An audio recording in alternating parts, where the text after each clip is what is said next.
So we are back today with another Confidently Creative Summer Series interview. I'm really excited to have Liz with us today with Miss Fit Boss. She is absolutely amazing. I've had the pleasure of getting to know Liz over the last, I want to say 2 to 3 years. And as I was pulling together people for this series, I knew that she was just a perfect fit because she has such an awesome journey that she can share and different points of view and just advice. And so I'm excited to dive in with her on the topic of wellness mindset. If this is your first of the interviews that you are tuning into, I want to encourage you to go back and watch the other interviews and to go ahead and set a reminder for the ones that are going to be coming throughout the summer. So with this series, it's all about being confidently creative and what that means to each of us, because it's a little different. But really creating just mindset shifts that get you making just major moves across your business. And I know as creatives, we tend to have a lot going on. We're multi-passionate, we're multi-talented, we can be a little scattered.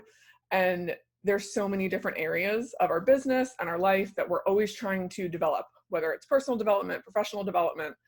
And so every interview series that you're going to see throughout them, they're different women who are just rocking it out in their own businesses and figuring things out for themselves, and just sharing their own journeys and their points of view. And I want you guys to be able to soak that up and challenge yourself when it comes to the mindset you have on each of those topics, because I think sometimes we can feel a little stuck in different ways. And so I thought that each topic that we've chosen throughout the summer is really intentional. And so I'm just excited to jump in with each of these amazing women. So today, the interview you're going to see is with Liz.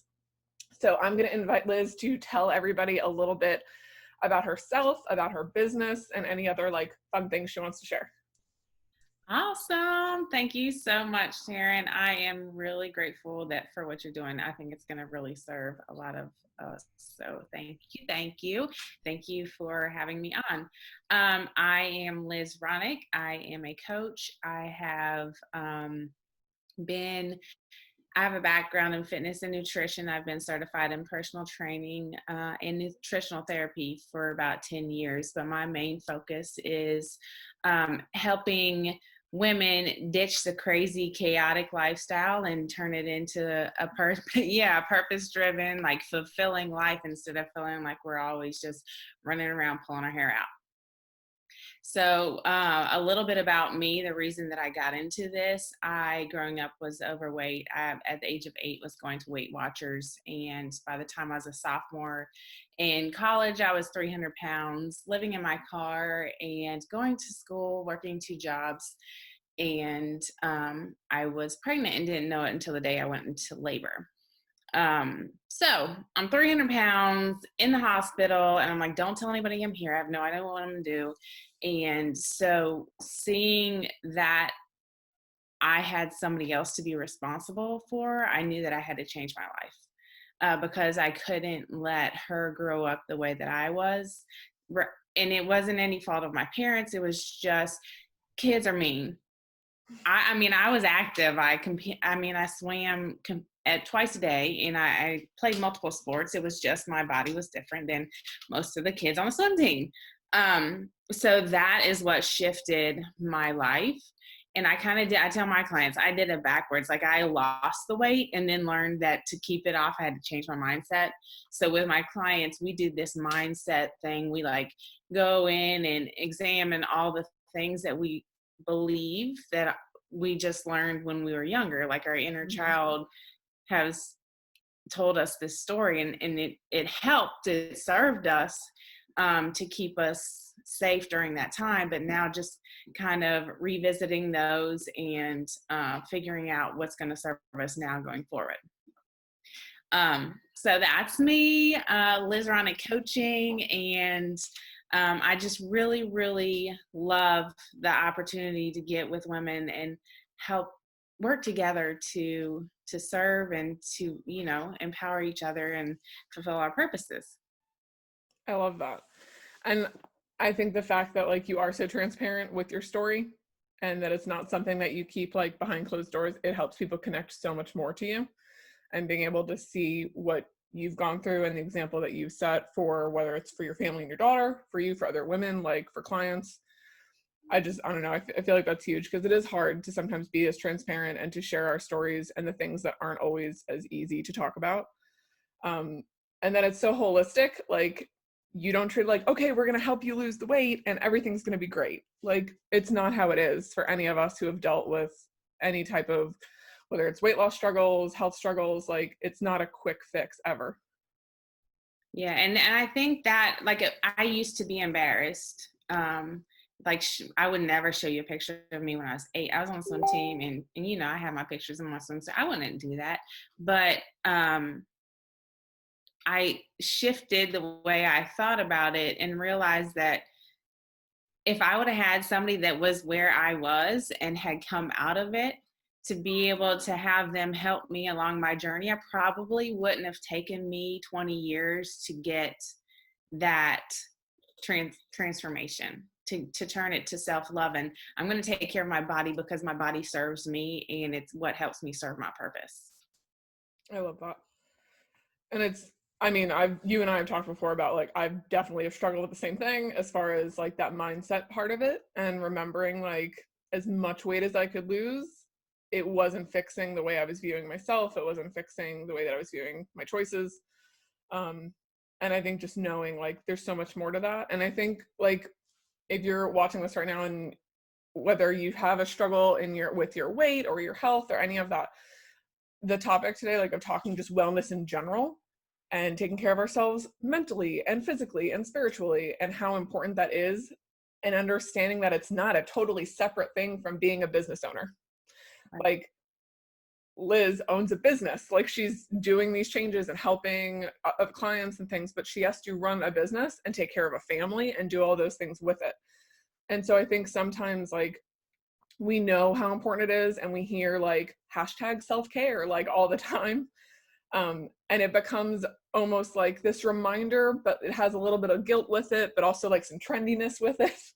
So I don't know, I feel like, I don't know if Liz, like, have you noticed also in the last, I'd say like the last 2 years even, like self-care feels very trendy, especially in entrepreneurship circles. And I don't know if it's a negative or a positive thing, but what is your like take on that? I think it's very cliche right now. And I don't think it was intentionally created like that, but I think because, you know, we're trying to get to the top, well, we entrepreneurs are trying to get on the Instagram, you know, hashtag feed. And so it becomes, yeah, hashtag self-care, hashtag mompreneur, whatever.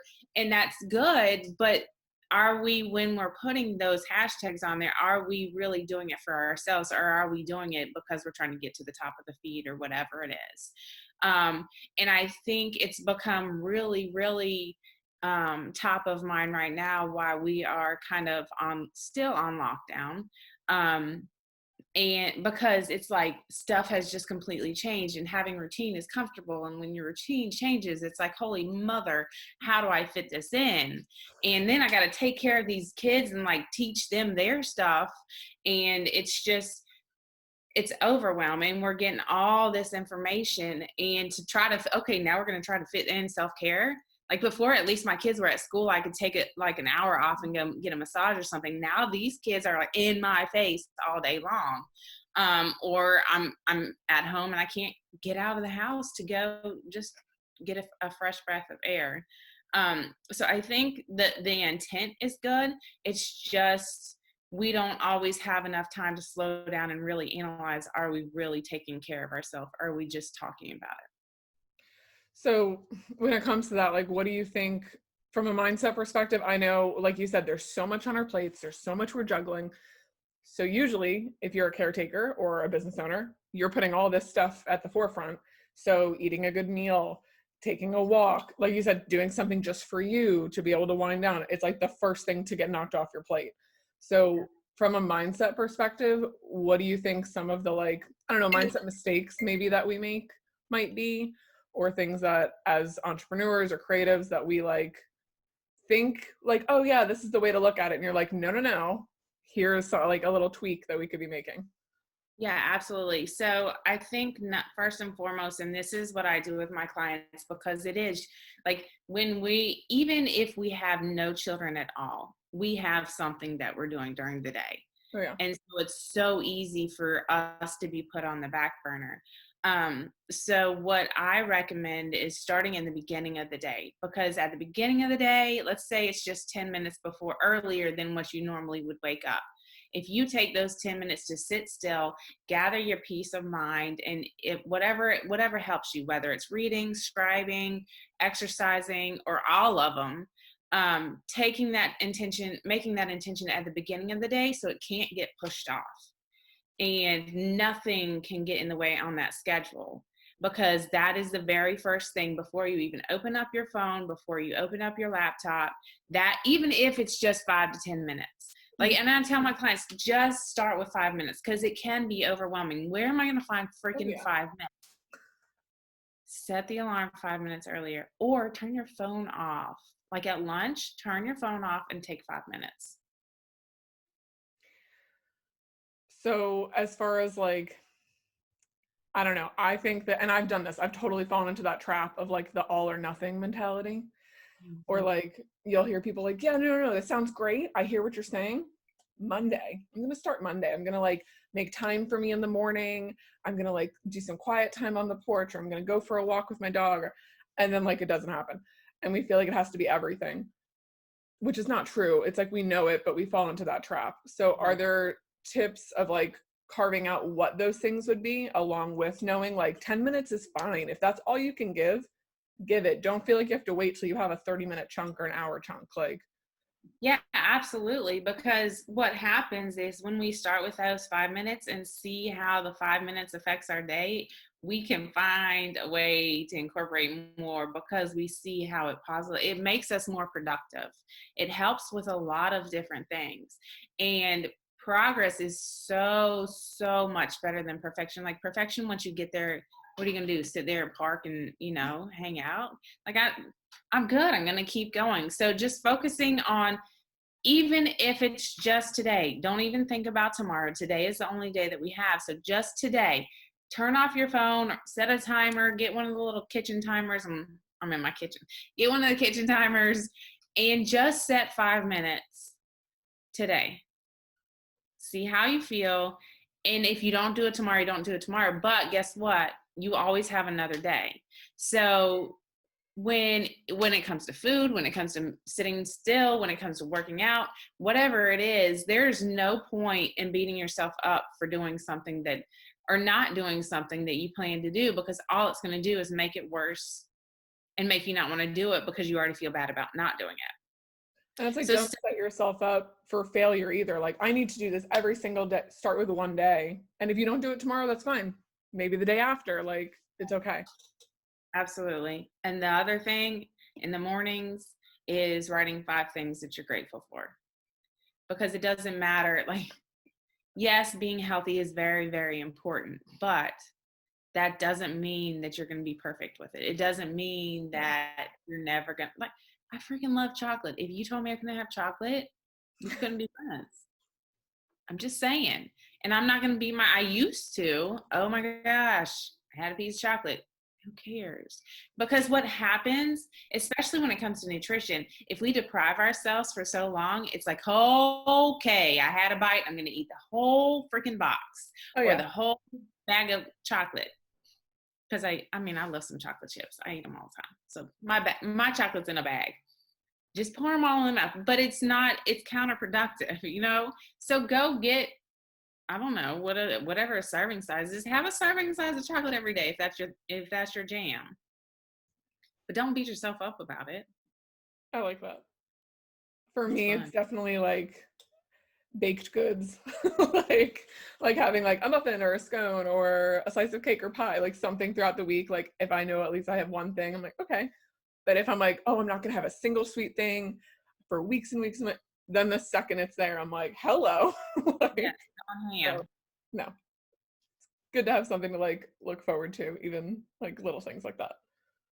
Yeah, and the other thing is, if we have the 3 bite rule, where me and my clients, look, the first bite is good, the second bite is even better, and the third is as good as it gets. So once you get past that and you're not really tasting it, so you can let it go.